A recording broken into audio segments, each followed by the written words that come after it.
आज 17 सितंबर है और मुसलमानों के साथ क्या हुआ, कितने लाख मुसलमान शहीद किए गए और निज़ाम के क्या क्या एहसानात हैं, ये तो हम अपनी कौम को सुना सकते हैं, लेकिन इससे हासिल नहीं होगा। हासिल ये करना, अगर कुछ करना है तो ये सोचना पड़ेगा कि जिसने ये 2 लाख मुसलमानों को ख़त्म किया है वो कौन लोग हैं, उनके पीछे सोच क्या काम कर रही है।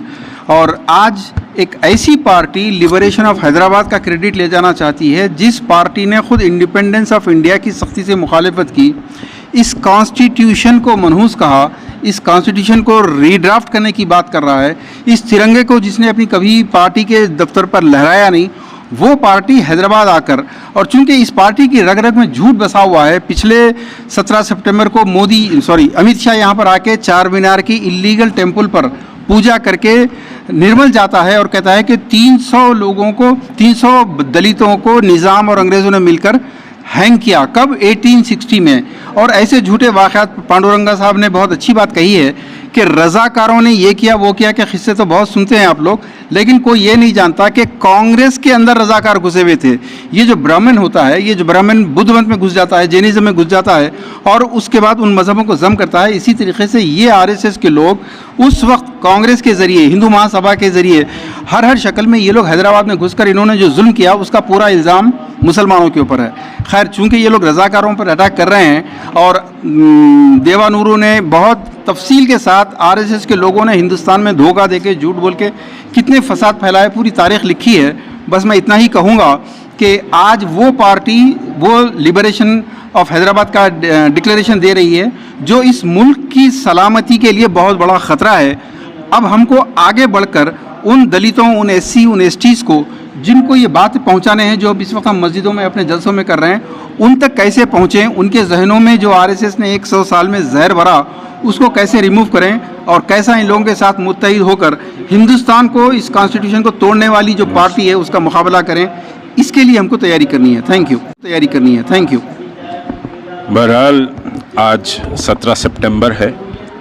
तारीख़ को बदलने की कोशिशें की जा रही हैं और ऐसा लगता है कि दौरे हाज़र का मीर सादिक, मीर जाफ़र भी फिर ज़िंदा हो चुका है और वो भी तारीख़ को गलत साबित करने और जो तारीख़ मुस्लिम दुश्मन ताक़तों के ज़रिए वो तारीख़ बनाई जा रही है, उस तारीख़ को मुसलमानों तक पहुंचाने के लिए आज के दौर का मीर सादिक भी एक्टिव हो चुका है। तो बहरहाल मुसलमानों को चौकस रहने की ज़रूरत है। जो क्या हो रहा है, फातिहा पढ़ रहे शायद। चलिए अब जो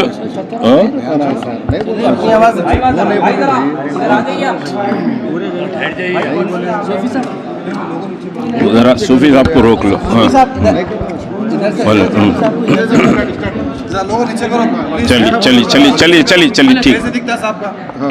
अच्छा ठीक है। चलिए सर। तो बहरहाल समझिए कि तारीख़ को मिटाने की जो साजिशें हैं, उन साजिशों का हम भरपूर तहरीक मुस्लिम शब्बान व जॉइंट एक्शन कमेटी इसका जवाब देगी। तारीख़ कौमों का सबसे बड़ा असासा है और आज की तारीख़ वो है कि 2 लाख मुसलमान बग़ैर किसी वजह के शहीद कर दिए गए। कोई रिटेलिएशन नहीं था इंडियन आर्मी के साथ, इंडियन आर्मी से कोई मुकाबला मुसलमानों का नहीं था, न निज़ाम की फ़ौज ने कोई मुकाबला किया, बल्कि अली द्रूस जो कमांडर इन चीफ थे वो तो सरेंडर हो चुके थे। तो उसके बाद भी इतना बड़ा मैसेकर हुआ। पंडित सुंदरलाल कमेटी ने खुद 40,000 का एक्सेप्ट किया है, लेकिन जो मुसद्दिक़ा इत्तलात हैं वो 2 लाख की हैं। और फिर मोहम्मद यूनुस जो गवर्नर भी रहे, मेंबर ऑफ पार्लियामेंट भी रहे, कुछ दिनों के लिए आई थिंक सेंट्रल मिनिस्ट्री भी उनके पास रही। किसी ने उनसे कहा कि आप उम्र से पहले आपके बाल सफ़ेद हो गए हैं, आप बूढ़े नज़र आ रहे हैं।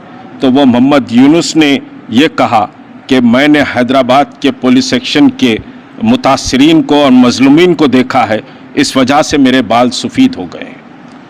एक इंडियन यूनियन का गवर्नर और मेंबर ऑफ पार्लियामेंट के ये अल्फाज हैं, तो कितनी बर्बरियत हुई होगी। लोग उस पर जश्न मनाने की बातें कर रहे हैं, बल्कि जश्न भी मना चुके हैं। कुछ आज लिबरेशन डे मना रहे हैं। ये लिबरेशन डे नहीं है बल्कि मर्जेशन डे है। मर्ज हुआ है हैदराबाद इंडियन यूनियन में, और बहरहाल मर्ज हुआ 75वां साल शुरू हो चुका है। उस मर्ज पर हम कुछ नहीं कहेंगे, लेकिन कल एक बात कही गई मुसलमानों के इज्तिमा में कि हैदराबाद भारत में मर्ज हुआ, ये एक बड़ा तारीख़ी कारनामा है, और बग़ैर समझिए कि भारत के हैदराबाद मुकम्मल नहीं है और हैदराबाद भारत के बग़ैर मुकम्मल नहीं है, भारत हैदराबाद के बग़ैर मुकम्मल नहीं है। तो कौन कह रहा है कि हैदराबाद इंडियन यूनियन का हिस्सा नहीं है? ये जो शोशे हैं, ये शोशे आरएसएस के दफ्तर से छोड़े जाते हैं फुलझड़ियाँ, और वो उसकी रोशनी मुसलमानों के इलाक़ों में करने की कोशिशें की जा रही हैं।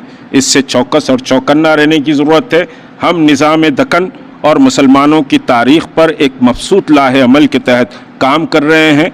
प्राइमरी स्कूल्स और हाई स्कूल को हम कनेक्ट कर रहे हैं कि जो समझिए माइनॉरिटी इंस्टीट्यूशंस है वहाँ पर मुस्लिम तारीख़ पढ़ाई जाए, और इंशाअल्लाह ये काम जल्द से जल्द शुरू होगा। स्टेट गवर्नमेंट से हम अपील कर रहे हैं, जैसा मैंने अभी बात कही कि चंद्रशेखर राव साहब बहरहाल एक सेकुलर चीफ मिनिस्टर अपने आप को समझिए कहलाना पसंद करते हैं, निज़ाम की भी उन्होंने तारीफ़ की है। तो स्टेट गवर्नमेंट निज़ाम अवार्ड का ऐलान करे। फ़िरक़ा परस्तों का जवाब ये है कि पब्लिक गार्डन में झंडा चढ़ाकर कुछ तकरीर करना फ़िरक़ा परस्तों का जवाब नहीं है। जवाब ये है कि निज़ाम को खराज अक़ीदत पेश किया जाए। उस हुक्मरान को जिसने तेलंगाना में बहुत कुछ किया है, उसके सम्राट सभी उठा रहे हैं। तो एक स्टेट गवर्नमेंट निज़ाम दक्कन के नाम से एक अवार्ड का ऐलान करे। दूसरा हमारा मुतालिबा है कि उर्दू के दुनिया के सबसे बड़े खिदमत गुजार निज़ाम दक्कन है, जिन्होंने उर्दू यूनिवर्सिटी उस्मानिया यूनिवर्सिटी की शक्ल में कायम की थी। तो उर्दू एकेडमी को चाहिए कि उर्दू के नाम पर निज़ाम के अवार्ड का ऐलान करे। ये दो मुतालिबात हैं, और फिर हम जो नौखेज़ नस्ल तक अपनी तारीख़ को पहुँचाने का काम शुरू करे हैं, इंशाअल्लाह वो तेज़ी से समझिए कि पाए तकमील को पहुँचेगा। अस्सलाम वालेकुम।